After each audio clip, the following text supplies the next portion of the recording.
Hello, hello, hello. Happy Monday. For those of you guys that don't know me, I am Torin Darling Brazel, founder, CEO, and president of Ignite.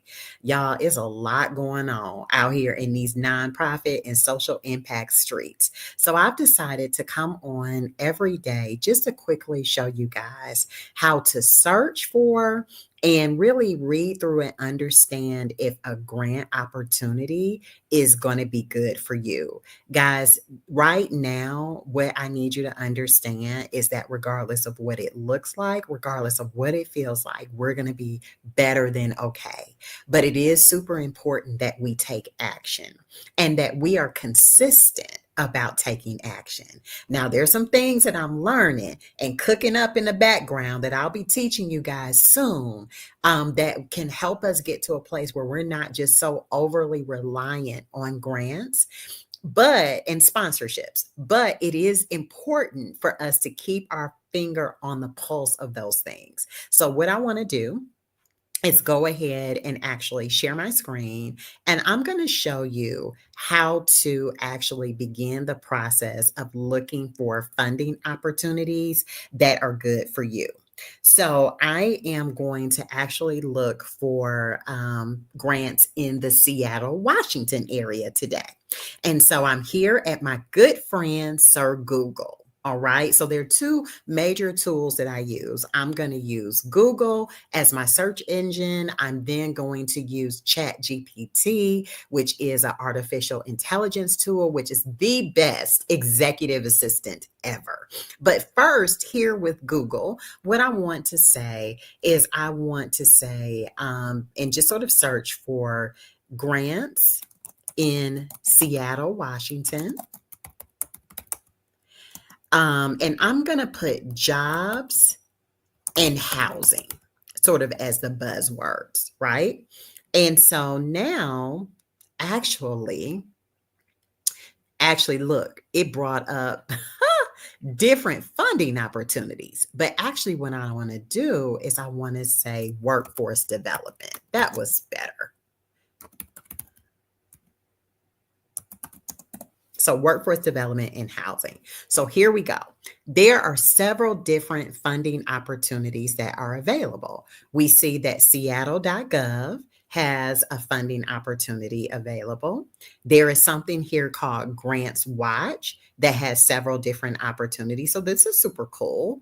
And then just sort of looking through the Washington State Department of Commerce, the Seattle Foundation, they have community development block grants. Okay, so these are some really interesting opportunities. Okay, and so down here, you see this. You have free grants in Seattle, Washington, government grants, COVID grants, like all of the things. But what we're going to do, because I know one of my colleagues, they actually have a housing program, right? And so what I want to do is I want to look at what the Seattle Foundation has available. So I'm going to click here. Okay. So now, as I'm looking for the various grant opportunities, you see here it has current grant opportunities. And I'm going to scroll down. And so there are a few things that you want to make sure that you're looking at. So it says that Seattle Foundation offers competitive grant cycles throughout the year for eligible local nonprofits. And so what that means is if you are not in the state of Washington, this definitely is not for you. And because they say local, if you're not in the city of Seattle, these opportunities are not for you.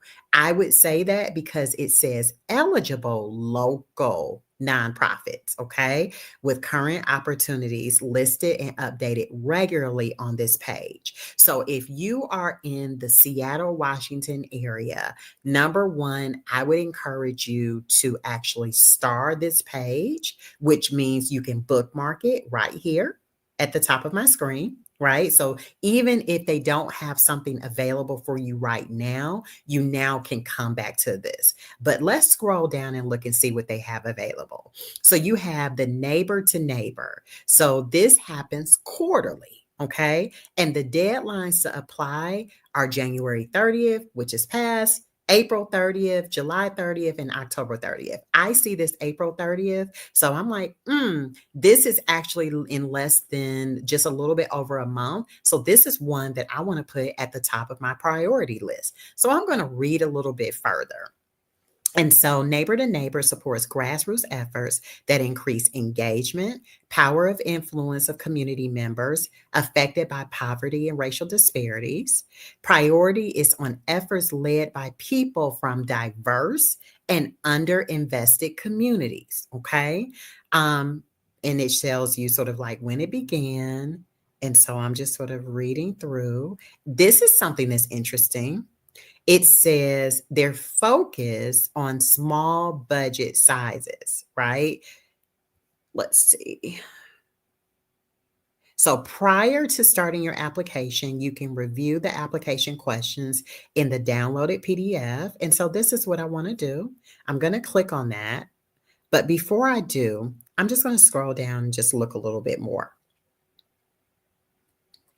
because it's giving us some detail. So this one is for a specific county. So actually, there are a few different opportunities. Okay. So neighbor to neighbor, this is one. Then the White Horse Foundation is another one. Okay. And this one, they require a letter of inquiry before you even submit. So here, they actually give you for this opportunity the questions, right? And so you can just go right in and apply for this. But here with the White Horse Foundation, with them requiring a letter of inquiry, what that means is you need to submit your interest in this opportunity. The grant reviewers will take a look at it. And if it's a good fit, they will absolutely give you an invitation to apply. But this is one that you can't just apply for directly. You need to express interest. And right now, those are the only two opportunities that are available.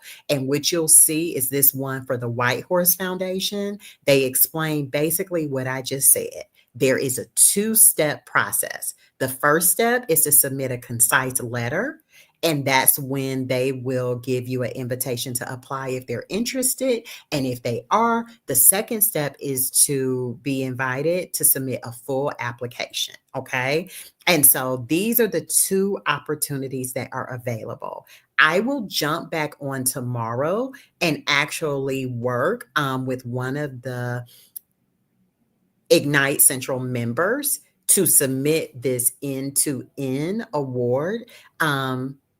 Or end-to-end neighbor to neighbor grant opportunity if this is something that they're interested in. If not, we'll look and we'll identify something else. So as you see, like looking and applying for grants, y'all, is not hard, but it is super important for you to read the small print, because they're going to tell you exactly what they're looking for. And if you want to become a part of our community, make sure that you click that link in the bio for you to become a 4C member today. We have our upcoming funding challenge. It's happening just in a few weeks, and I'm excited because I'm going to do 3 days of a deep dive to help you organize all of your information, show you how to apply, like search for the grants, and then we will actually apply for some funding opportunities. For me, y'all, I want you to know that this is not a year where you're just going to survive.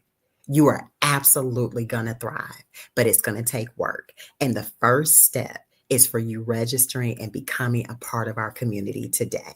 So thank you so much. Not staying on long, just wanted to jump in to show you how to search and understand if a funding opportunity is best for you. And if you're one of our members, drop your city and your state and the areas that you're interested in, and I will search and see if we can find some grants for you maybe tomorrow or on Wednesday. So I'll see y'all tomorrow. I'm going to do this around the lunch hour, so noon Central Standard Time. So as I know a lot of you guys are still working, so y'all can just grab your lunch and join me, and we're going to go through and we're going to figure out these opportunities together. See you tomorrow. Bye.